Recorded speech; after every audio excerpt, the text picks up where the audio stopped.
10th of March 2017, and you're with Dan here in Essex, United Kingdom. So my channel has now over 1,000 subscribers, I believe 1,004 at last count, so thank you very much for that. And I thought I'd do a sort of special video today explaining a little bit of what's going on here and some of the projects that are happening. So, up until a while ago, Home Gardens was ran from somewhere else, not from here. It didn't have its own premises, but now it has. So you can see this 3x2 polytunnel that I'm in. I've got it kitted out with a few little things so far. So let's have a look. Now, the Dixie Red Peach Tree caused a bit of confusion when I was taking this up the other day, but basically I need it here now. So up it's come, and it's out of the pot, which was that pot there. They're the little bits growing off of the rootstock. So it's out of there now and in the ground. I enriched the soil with some, good quality compost, and you can see the tree so far is doing quite well. I had it in a couple of days now, and the blossom is starting to come out. So if it's anything like last year, should get a massive crop off of this tree.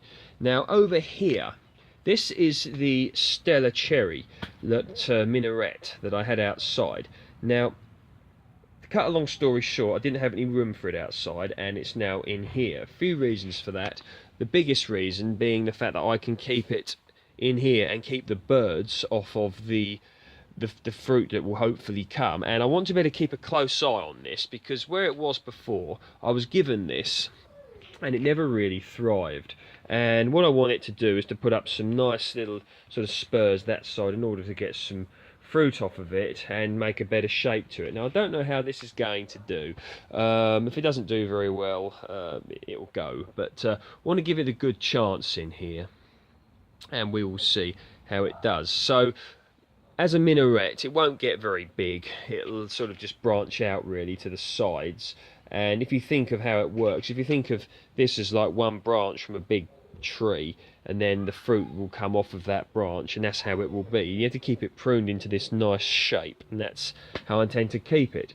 Now, with regards to the peach tree, now I know many people are going to be thinking, oh, that's going to quickly outgrow that, and yes it will. So what I'm probably going to do is train it, but what I want it to do is to thicken up nicely and then become a well-established tree, and I'll get some sort of shape to it. And I'm looking at this much as very much a long-term thing, because I'm not going to go into it too much because I've explained a lot about peach leaf curl before, but growing them in the polytunnel or greenhouse is one of the best ways to avoid it. Check out my video how to avoid peach leaf curl if you are interested. So I've been down to Homebase today, and what I've done is purchase some strawberry plants. I'll show you what I've got here.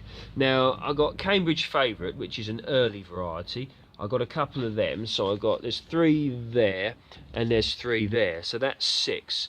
I've got one of Alsanta. Now, a lot of people are probably thinking, why is he buying Alsanta? It's a supermarket variety. Yes, they are grown commercially a lot, but in my opinion, they're a good, reliable strawberry, and I don't think the taste is that bad either.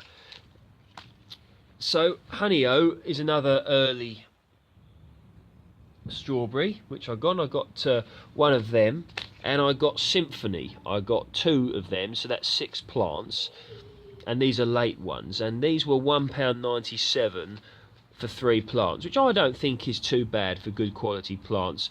I've bought stuff from Homebase before, and I've found it generally, well, in fact all the plants I've bought from there have been very good. Now, I believe that Homebase have been taken over by another company now. Please correct me if I'm wrong. So I'm hoping that their products are going to continue to be the same quality as they were. So I've got a few seeds in, and I've got a lot more to come. We've had some very good weather of late, so I'm hoping that's going to continue in order to bring up these seeds relatively quickly, and then some of them I might, like the brassicas, I might be able to plant them out if if they get a good bit of size on them. Obviously, the more tender ones I put in will have to wait a while, because I don't want to grow them in here and then they will be wiped out in a frost or two, because that would be counterproductive to any effort made. So let's have a look at what we've got here. So these are coming up, as you can see. Vates Blue Curled Kale. I do love kale. It's incredibly nutritious. It's frost hardy here in the UK, at least. If you live in a much colder part of the world, you have to look that one up. But to my knowledge, they'll survive a UK winter no problem. In here I have mussel burr leeks. What I like to do is to just scatter them on top, and then I'll put some compost over the top, and then they'll grow. And what I'll do is when they're a decent size, I'll prick them out and put them where I want them to go. Here, this is cucumber market more. They're like the prickly ones that you grow on the floor, and I do like them. I like the the texture and the taste of the prickly cucumber. In here, some bitter melons.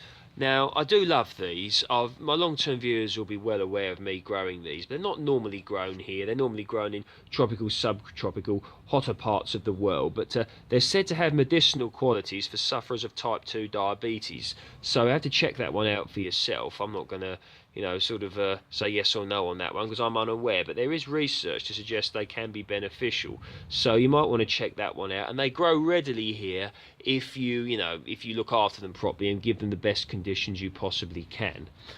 Now in here, butternut squash, chieftain, and hoping to do well on them because I do love butternut squash. And in here, Brussels sprouts, fill basket.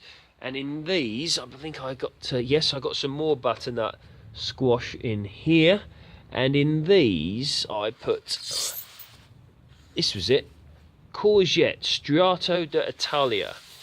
So a nice variety of plants I've got growing away here, and I hope they're going to do well. So with regards to securing the polytunnel, the other videos that I put up, you saw, oh look at that, look, some ants. Got ants already. Yes. The other video I put up, I showed you, how I made the frames. So you can see I've cable tied it there, and using, these off of the cover, it's now strapped onto the main frame of the polytunnel. And look up around it, and the door here, it's hinged. You can't see it here now, unless I think, here you go. That's how the hinge works. Look, you just hang it on there like that. Bit of bit of metal that goes up like that, and then you just simply slot it in on the bottom and the top, which is there. And here, that's how the door works.